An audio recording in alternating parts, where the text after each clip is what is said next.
پاکستان تحریک انصاف نے اپنے تمام پارلیمنٹیرینز کو ہدایت کی ہے کہ وہ سپریم کورٹ کے باہر دھرنا دیں۔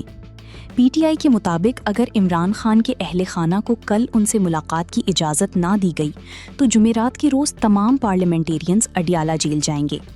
اگر اس کے باوجود عمران خان سے ملاقات کی اجازت نہ دی گئی تو ملک کے بڑے چوراہوں پر احتجاجی مظاہرے کیے جائیں گے۔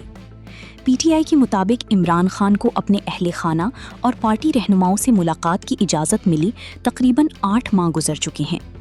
پارٹی کا کہنا ہے کہ عمران خان کی طویل تنہائی، اہل خانہ اور قانونی ٹیم تک رسائی پر پابندیاں اور آزادانہ طبی معائنے کی اجازت نہ ملنے کے باعث ان کی صحت کے بارے میں قابل اعتماد معلومات حاصل کرنا مشکل ہو گیا ہے۔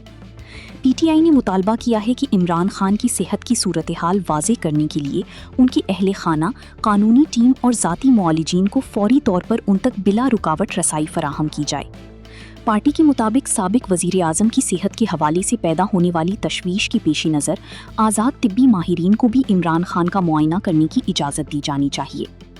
اس حوالے سے وزیر اعلیٰ خیبر پختونخوا سہیل آفریدی کا کہنا تھا کہ عمران خان پاکستان کے واحد لیڈر ہیں جنہوں نے جرت، بہادری اور ہمت سے جیل کاٹ رہے ہیں، لیکن عمران خان کسی جرم میں قید نہیں ہوئے، انہیں اغوا کیا گیا۔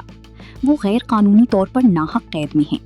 ان کی اہلیہ بشرا بی بی بھی ناحق قید میں ہیں، اور ہم سمجھتے ہیں کہ صرف عمران خان کو توڑنے کے لیے انہیں جیل میں ڈالا گیا ہے۔ عمران خان اور بشرا بی بی کی صحت خراب ہے، یہ ہر جگہ سے اطلاعات آ رہی ہیں۔ عمران خان کی یہ حالت اغواکاروں، اڈیالہ جیل انتظامیہ اور جعلی حکومت جو ملک پر مسلط کی گئی ہے کی وجہ سے ہے۔ پاکستان کا نوجوان غصے اور نفرت کی حالت میں ہے، اسے اپنا مستقبل نظر نہیں آ رہا۔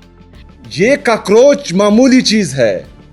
جو جذبہ، جو جنون، جو جوش میں پاکستان کے نوجوانوں میں اس دفعہ دیکھ رہا ہوں، یہ میں یقین سے آپ کو کہتا ہوں کہ یہ میں خود بھی نہیں سنبھال پاؤں گا۔ آپ تو چھوڑیں، پاکستان تحریک انصاف کی لیڈرشپ میں سے کوئی بھی یہ سنبھال نہیں پائے گا۔ وہ بہت سخت غصے میں۔ عمران خان صاحب کی حالت خراب ہے، صحت کی حالت خراب ہے۔ ہم چاہتے ہیں کہ عمران خان صاحب کا علاج ہو، ان کی فیملی کی موجودگی میں، ان کے ذاتی ڈاکٹرز کی نگرانی میں، بہترین ہاسپٹل میں ان کا علاج ہو۔ ہمارا کوئی غیر آئینی مطالبہ نہیں ہے۔ آج یہ سارے مشران بھی بیٹھے ہوئے ہیں۔ پاکستان تحریک انصاف کی پوری لیڈرشپ، عمران خان صاحب کی فیملی یہ گارنٹی دیتی ہے کہ اگر وہ عمران خان صاحب سے ملیں، باہر کوئی سیاسی بات نہیں کرے گی۔